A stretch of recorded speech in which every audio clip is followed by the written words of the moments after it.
Boring আর সাদামাটা জীবনে ক্যানভাসটি রাঙিয়ে তোলা যায় মনের মাধুরী মিশানো রঙের ছটা। আর ঠিক এমনই এক রঙিন দুনিয়া অ্যাডোবি ইলাস্ট্রেটরে আপনাকে স্বাগত।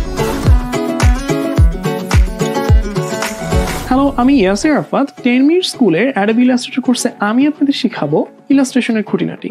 ইন্ডাস্ট্রিতে একজন ইলাস্ট্রেশন এক্সপার্ট হিসেবে কাজ করা আমি আমার ক্যারিয়ারটি শুরু করেছিলাম গ্রাফিক ডিজাইন দিয়ে। সেই থেকে ইলাস্ট্রেশনের সাথে সম্পর্কটি আমার প্রায় 5 বছরের। রেফারেন্স থেকে ইন্সপিরেশনের মাধ্যমে আমরা একটি স্কেচ তৈরি করব। সেই স্কেচটিকে জিওমেট্রিক প্রসেস এবং ডিফারেন্ট কালার কম্বিনেশনের মাধ্যমে আমরা একটি পূর্ণাঙ্গ স্ট্রাকচার তৈরি করব। আর এই পুরো প্রসেসটি আমরা করব অ্যাডোবি ইলাস্ট্রেটরে। বিগত বছরগুলোর এক্সপেরিয়েন্স এবং স্কিলকে কাজে লাগিয়ে আমি আপনাদের জন্য তৈরি করেছি একটি পূর্ণাঙ্গ ইলাস্ট্রেশন কোর্স। স্কেচ ফেজ থেকে শুরু করে কালার থিওরিজ, কম্পোজিশন এবং লাইটিং এর মতো সকল মাস্টার টপিকগুলো থাকছে এই কোর্সে। তাই আপনার ইলাস্ট্রেশন স্কিলকে নেক্সট লেভেলে নিয়ে যেতে আজই ভর্তি হয়ে যান 10 মিনিট স্কুলের ইলাস্ট্রেশন উইথ অ্যাডোবি ইলাস্ট্রেটর কোর্সে।